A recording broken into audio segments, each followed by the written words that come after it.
Assalamualaikum warahmatullahi wabarakatuh.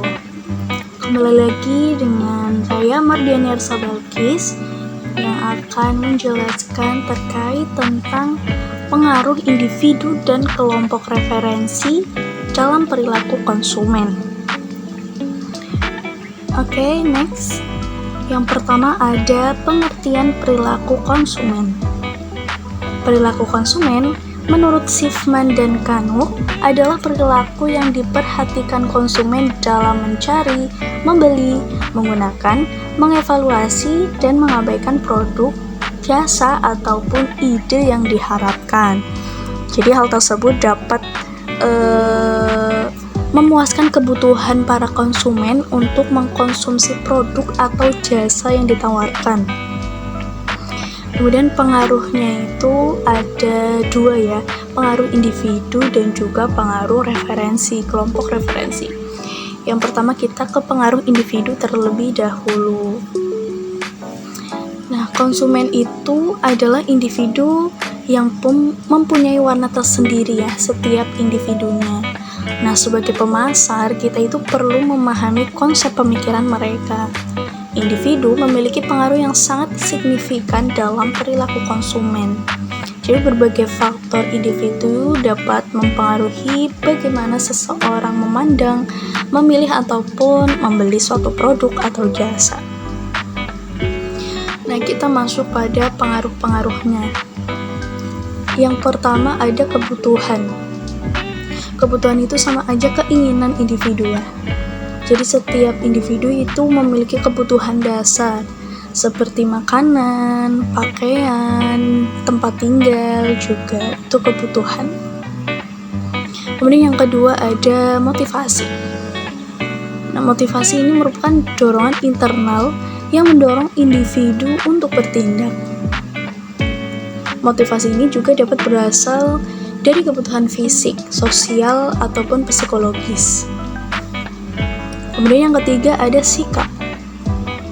Sikap individu terhadap suatu produk juga mempengaruhi perilaku konsumen.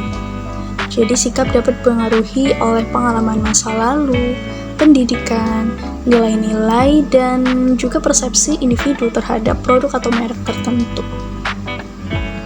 Kemudian yang keempat ada kepribadian. Nah, kepribadian yang kita kan manusia ada dua kepribadian ya, ekstrovert dan introvert.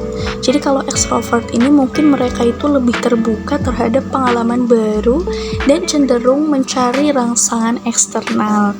Kalau misal introvert itu mereka mungkin lebih cenderung untuk lebih berhati-hati dalam pengambilan keputusan pembelian. Kemudian yang kelima ada persepsi. Persepsi itu cara individu untuk menginterpretasikan dan memahami informasi yang diterimanya. Kemudian yang terakhir ada pengalaman. Pengalaman atau pengetahuan ya. Individu memiliki pengetahuan yang baik tentang produk atau jasa tertentu itu cenderung membuat keputusan pembelian yang lebih informasional. Kemudian next kita ke kelompok referensi. Apa sih pengaruhnya? Nah, di sini untuk pengertiannya itu ada kelompok referensi juga disebut kelompok rujukan.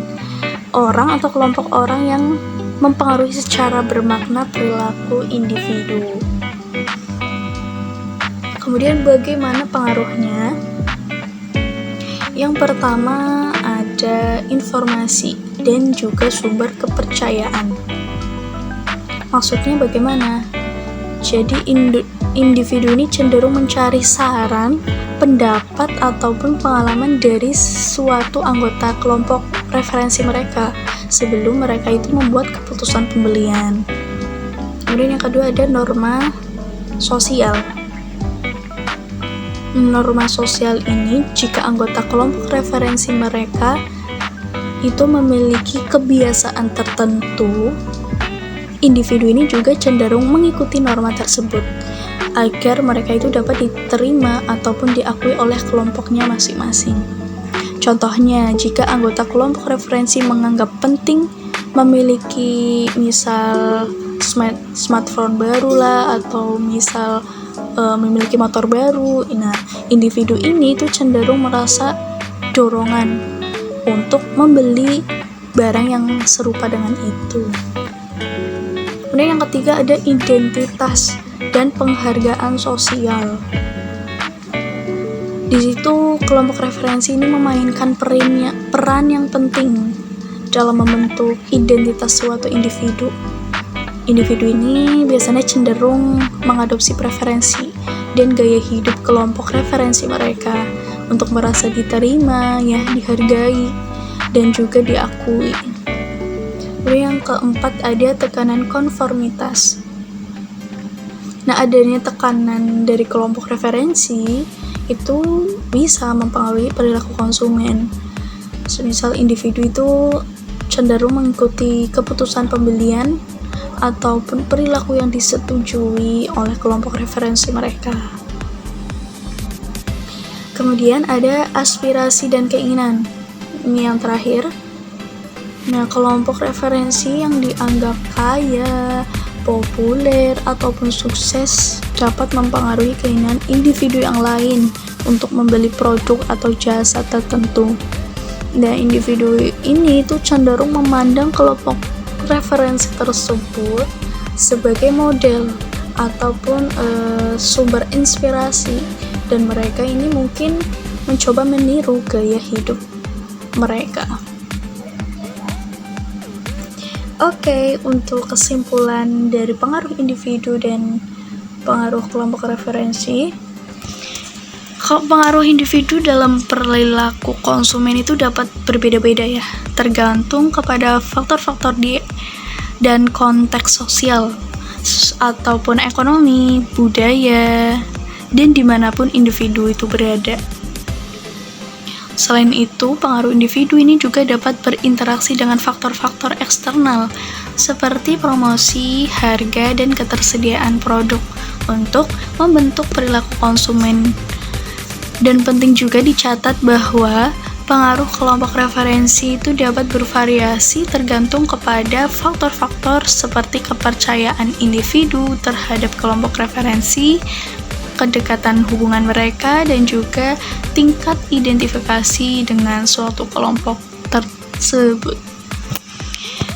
Okay, thank you very much for your attention, dan sekian. Wassalamualaikum warahmatullahi wabarakatuh.